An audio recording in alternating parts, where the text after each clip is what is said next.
Hello my friends, welcome back to the channel Ashish sir. आज के इस वीडियो के अंदर हम बात करने वाले हैं ऑर्गेनाइजिंग और उसके इंपॉर्टेंस के बारे में। इसके पहले की वीडियो में हमने चैप्टर नंबर 2 स्टार्ट किया था, फंक्शंस ऑफ मैनेजमेंट के बेसिक्स कवर किए थे एंड प्लानिंग का इंपॉर्टेंस भी हमने देखा हुआ था। ऑर्गेनाइजिंग एक ऐसा फंक्शन होता है ना जो प्लानिंग के बाद शुरू होता है। आपने प्लानिंग तो कर दिया, बट प्लानिंग करने के बाद आपको कुछ रिसोर्सेस को ऑर्गेनाइज करना होता है, उन सारी चीजों को साथ में लेकर आना होता है। तो जब आप रिसोर्सेस को साथ में लेकर आने की बात करते हो तो इसका मतलब आप किसकी बात कर रहे हो? आप ऑर्गेनाइजिंग की बात कर रहे हो। तो organising is the process of identifying and bringing the required resources together. जब हम हमारे पास जो रिसोर्सेज अवेलेबल है उनको समझना, उनको जांचना, उनको परखना और उन सारी चीजों को साथ में लेकर आना। अब वो रिसोर्सेज क्या हो सकते हैं? तो आपको मैं बता दूं, किसी भी तरीके के ऑर्गेनाइजेशन में 5M की जरूरत होती है। 5M, MJ5 सुना है ना? MJ5, माइकल जैक्सन 5, वो 5 बंदे लोग हैं माइकल जैक्सन के मून वॉक करते हैं। वैसे 5M होता है बिजनेस के अंदर। 5M कौन कौन से बेटा? पहला man, money, material, machine, method. कौन कौन से 5 बोला? देखो, man, money, material, machine, method. ये 5 चीजों की जरूरत होती है। इन 5 चीजों को साथ में लेकर आना, grouping and arranging them properly for achieving the objectives. सारे ऑर्गेनाइजेशन के जो फंक्शंस है ना, उनका मकसद एक ही है भाई, ऑर्गेनाइजेशन के ऑब्जेक्टिव को अचीव करना है। In planning, the management decide what is to be done in future, whereas organization function decide the ways and means to achieve the what has been planned. Planning का काम क्या था? Planning का मकाम था कि हमें क्या करना है वो हम प्लान करते थे। बट ऑर्गेनाइजेशन का काम क्या है? ऑर्गेनाइजिंग का काम क्या है कि कैसे करना है। यानी प्लानिंग ने जो बताया, प्लानिंग में हमने जो चीजें डिसाइड की, उन सारी चीजों को एग्जीक्यूशन में लाने की कोशिश करते हैं। यानी हम कौन से रास्ते को अपना सकते हैं, वो सारी चीजें ऑर्गेनाइजिंग में आता है। This function is for execution of the plans which have been prepared by top level management people। यानी कंपनी के टॉप लेवल मैनेजमेंट पीपल जो होते हैं, कंपनी के जो CEOs, managing director, board of directors जो होते हैं, वो जो चीजें प्लान करते हैं उन्हें एग्जीक्यूशन में लाने के लिए ऑर्गेनाइजिंग का इस्तेमाल किया जाता है। तो क्या हम ऐसा कह सकते हैं? The synchronisation and combination of work force, physical, financial and information resources are establish in the process of organising. मतलब हमारे पास जो वर्क फोर्स है, लेबर फोर्स है, हमारे पास जो फिजिकल रॉ मटेरियल अवेलेबल है, हमारे पास जो रिसोर्सेज अवेलेबल, जिसमें फाइनेंशियल रिसोर्सेज की बात कर रहे हैं, जिसमें हम इंफॉर्मेशन रिसोर्स है, रिसर्च एंड डेवलपमेंट की बात है, इन सभी चीजों को साथ में लेकर आना और इन सबके बीच में तालमेल बैठाने को ही ऑर्गेनाइजिंग कहा जाता है।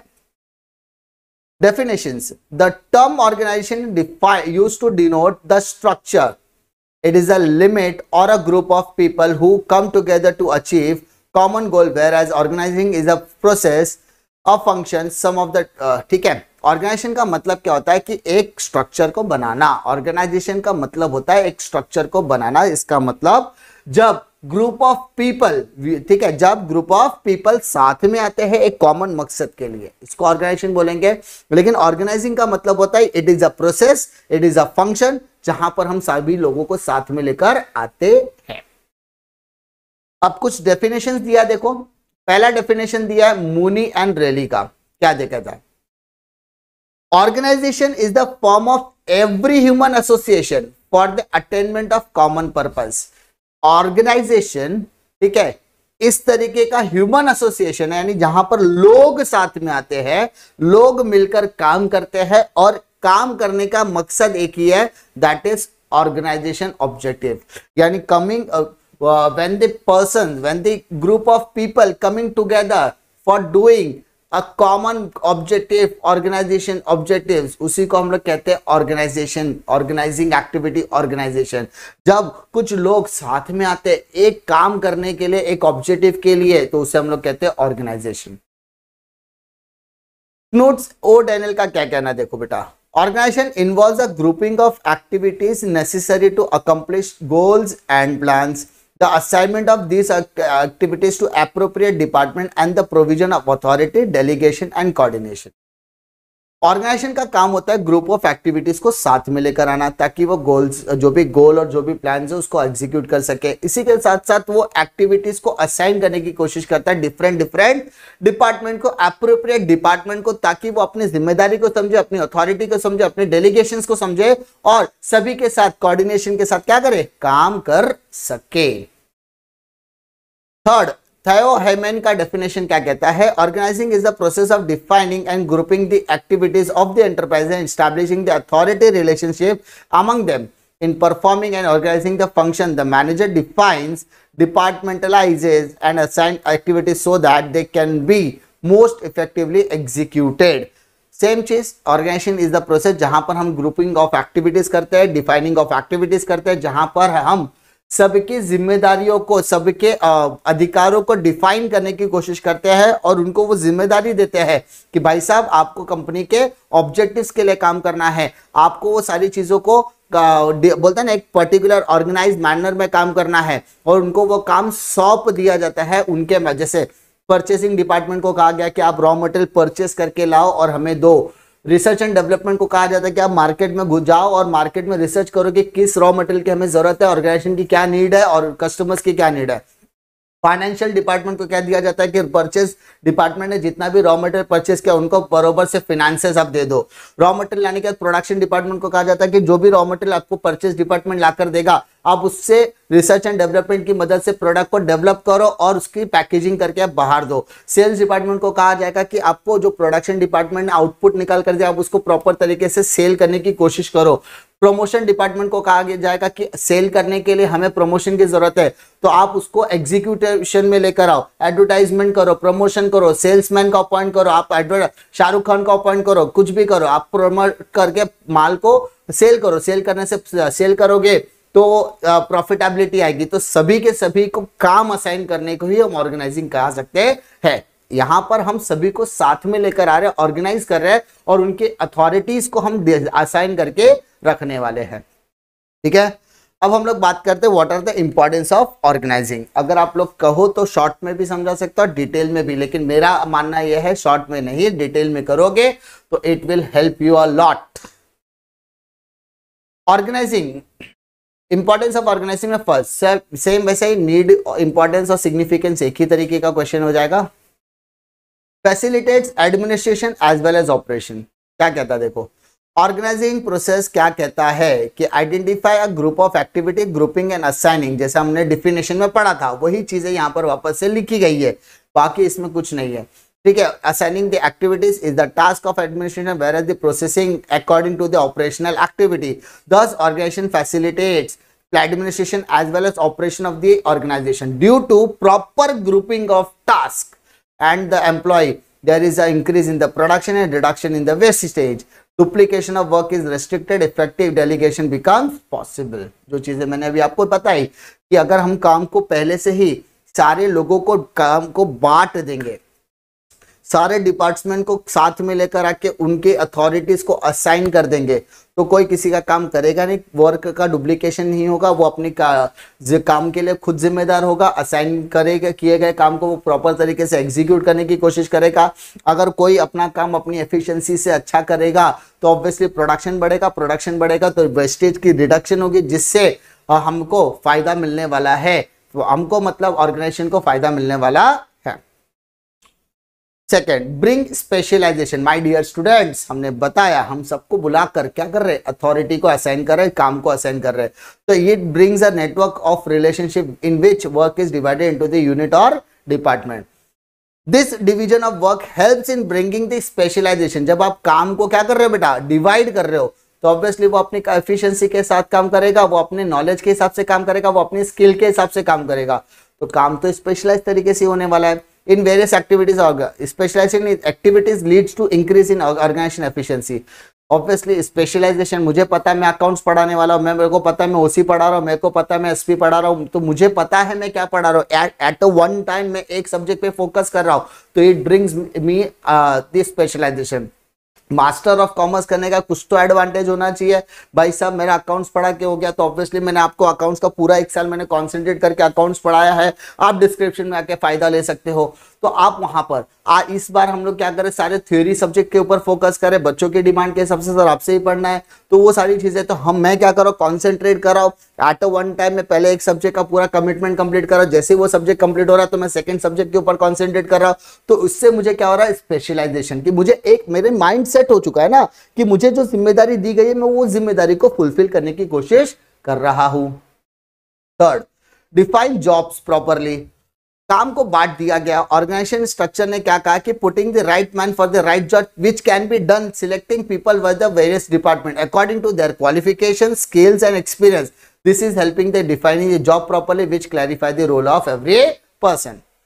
हमने क्या कहा, हम लोगों को साथ में लेकर आते हैं। अब उस लोगों को साथ में लेकर आने का मतलब डिपार्टमेंट को भी साथ में लेकर आएंगे, साथ ही साथ उनके लोगों को भी साथ में लेकर आएंगे। तो मुझे पता है किस इंसान की क्या काबिलियत है, मुझे पता है उस इंसान की क्या स्किल है, उसके पास क्या नॉलेज है, उसके पास क्या एक्सपीरियंस है। तो वहां पर मैं क्या कर रहा हूं, उनके क्वालिफिकेशन, उनके स्किल, उनके एक्सपीरियंस के हिसाब से काम को असाइन कर रहा हूं, अथॉरिटी दे रहा हूं, उनको काम करने की जिम्मेदारी दे रहा हूं। तो उससे उस पर्टिकुलर पर्सन और उस पर्टिकुलर डिपार्टमेंट को अपनी जिम्मेदारी का एहसास होगा और वो अपने रोल को अच्छी तरीके से, प्रॉपर तरीके से कर पाएंगे। ऑर्गेनाइजेशन का ये फायदा होता है। ठीक है, नेक्स्ट पॉइंट की तरफ हम लोग बढ़ते हैं। क्लैरिफाइज अथॉरिटीज एंड रिस्पॉन्सिबिलिटी, जो बार बार हम लोग चीख चीख के पुकार के कह रहा हो। When the person is given the authority, it should be belongs to, it should be assigned with responsibility also। जब आप किसी भी इंसान को, जब किसी भी डिपार्टमेंट को आप अथॉरिटी देते हो तो उसके साथ साथ आप उसको क्या दो, जिम्मेदारी भी दो। आप उसको अगर अधिकार दे रहे हो कि भाई साहब हम आपसे ये काम करवा कर लेना चाहते हैं, आपकी वो अधिकार है, तो उसके साथ उसके जिम्मेदारी भी होनी चाहिए। यानी अगर मैं काम करवा के ले रहा हूं तो अधिकार के साथ उस पर्टिकुलर पर्सन, उस डिपार्टमेंट के साथ मेरी जिम्मेदारी भी होनी चाहिए। तो ऑर्गेनाइजेशन क्या कहता है, organisation structure define the role of every manager. This can be done by delegating the authority to every manager, clarify the way he has to exercise those powers so that misuse of power does not take place. Well defined job responsibility helps in bringing the efficiency into the manager working. This helps in increasing productivity. जब भी manager authority लेकर आएगा, authority के साथ काम करेगा, जिम्मेदारी के साथ काम करेगा, तो ऑब्वियसली उसकी एफिशिएंसी बढ़ेगी, एफिशिएंसी बढ़ेगी तो प्रोडक्टिविटी भी बढ़ेगी। होता है, पॉइंट्स बहुत सारे पॉइंट्स सिमिलर होते हैं ना, तो इसमें ऐसा आपको लगेगा अरे यही तो बार बार चल रहा है, होता है। Next, establishes coordination. भाई साहब, this functions helps in establishing coordination you among different department of the organisation. It creates clear-cut relationship among the position, ensures mutual cooperation among the individuals. Coordination and synchronization between the all department and different level of manager is important for smooth functioning of the organisation activities. मैंने आपको पूरा detail में बताया। क्या बताया कि हम सबको बुलाएंगे कि भाई साहब रिसर्च एंड डेवलपमेंट, आपने कोई रिसर्च किया होगा, हमने आपको फंड अलोकेट किया था रिसर्च एंड डेवलपमेंट करने के लिए, कस्टमर्स की नीड को पता करने के लिए। रिसर्च एंड डेवलपमेंट ने रिपोर्ट जनरेट की, ठीक है, अब आपको क्या चाहिए? रिसर्च एंड डेवलपमेंट ने बोला अब हमको प्रोडक्ट बनाने, ये प्रोडक्ट बनाए, तो प्रोडक्ट बनाने के लिए रॉ मटेरियल चाहिए, तो परचेज डिपार्टमेंट को हमने जिम्मेदारी दे दी, उसको अधिकार देते कि आप रॉ मटेरियल खरीद के लाओ एट अ रीजनेबल प्राइस, वो लेकर आएगा। वो रिसर्च एंड डेवलपमेंट टीम के साथ जा करके प्रोडक्शन डिपार्टमेंट को गाइड करेगा कि प्रोडक्शन किस तरीके से करना है। प्रोडक्शन क्या करेगा, प्रोडक्ट बनाने के बाद उसका आउटपुट निकाल कर देगा, आउटपुट निकालने के बाद सेल जो वेयर हाउसिंग में जाएगा, वेयर हाउसिंग डिपार्टमेंट क्या करेगा, उसको सेल डिपार्टमेंट के साथ कोऑर्डिनेशन करेगा। सेल डिपार्टमेंट का माल बेचने के लिए हमको प्रमोशन करना है, तो प्रमोशन डिपार्टमेंट के साथ वो मिलकर काम करेगा। तो हर डिपार्टमेंट का अथॉरिटी हमने डिसाइड किया, उसकी जिम्मेदारी डिफाइन की है, तो ऑब्वियसली हर डिपार्टमेंट को एक दूसरे के साथ क्या करना है, कोऑर्डिनेशन करना है, क्योंकि अगर एक डिपार्टमेंट का तालमेल भी खराब हुआ तो इससे सिर्फ और सिर्फ ऑर्गेनाइजेशन का नुकसान होने वाला है। Next point, helps for effective administration. This function determines different positions, departments, activities, and the roles are clearly structured. The utmost care is all taken while placing right person in right job with the right authority and responsibility. It is achieved through the division of work and delegation of authority. This all leads to efficient and effective administration. यानी जब आप different positions, different department, different activities के roles को आप define कर देते हो, उनको वो जिम्मेदारी, उनको वो अथॉरिटी दे देते हो। आपने right person for the right job, right authority और राइट रिस्पॉन्सिबिलिटी के साथ अचीव कर दिया है। आपने काम को प्रॉपर तरीके से डिवाइड कर दिया है। आपने उनको अपने उसके अधिकार की भली भांति उनको अनुभूति करवा दी, अपने उनको बता दिया उनकी क्या जिम्मेदारी है, कि उनके क्या अधिकार है। तो ऑब्वियसली ये सारी चीजें मिलकर उस ऑर्गेनाइजेशन के अंदर अब जो भी मैनेजमेंट टीम है उसको एफिशिएंट और इफेक्टिव दोनों बनाती है। Next, helpful for growth and diversification. My dear students, the growth of every organisation depend on its smooth and efficient functioning, clearly defined roles and responsibilities, coordination among all the level of management personal and use of appropriate control technique bring efficiency at workplace and organization grows well. This is possible when the organization structure is well defined. मतलब किसी भी तरीके के organisation के अंदर growth करने के लिए आपको इसकी फंक्शनिंग को स्मूथ और एफिशिएंट करना जरूरी है। उसके लिए आपने सारे रोल्स को प्रॉपर तरीके से डिफाइन किया हुआ है, आपने सबको जिम्मेदारी प्रॉपर तरीके से डिफाइन की हुई है, सारे डिपार्टमेंट, सारे के सारे लोग एक दूसरे के साथ अच्छी तरीके से कोऑर्डिनेशन कर रहे हो, आपने कंट्रोल करने के लिए प्रॉपर टेक्निक का इस्तेमाल किया हुआ है, आपने उनके वर्कफोर्स को अच्छी तरीके से एफिशिएंट बनाया हुआ है, आपका ऑर्गेनाइजेशन अच्छी तरीके से आगे बढ़ेगा। तो ऑब्वियसली ये सारी चीजें वेल स्ट्रक्चर्ड प्लान में होगी, और जब सारी चीजें प्रॉपर तरीके से, तो ग्रोथ और डाइवर्सिफिकेशन होना लाजमी है। Next point number 10, create sense of security. Organisation structure clarifies the job position. It clearly stated the duties and responsibilities of everyone. Everyone can work accordingly. Clarity in job and powers helps in increasing the mental satisfaction. It creates sense of security among the employee. Employee को पता है कि भाई साहब मेरे boss ने मुझे clearly एक जिम्मेदारी दी है, मुझे उस जॉब के बारे में कोई भी क्वेश्चन नहीं है। I have very clarity in my thought process as well. Job boss ने मुझे जो समझाया है वो थॉट प्रोसेस में क्लियर थे, मुझे भी मेरे थॉट प्रोसेस क्लियर है।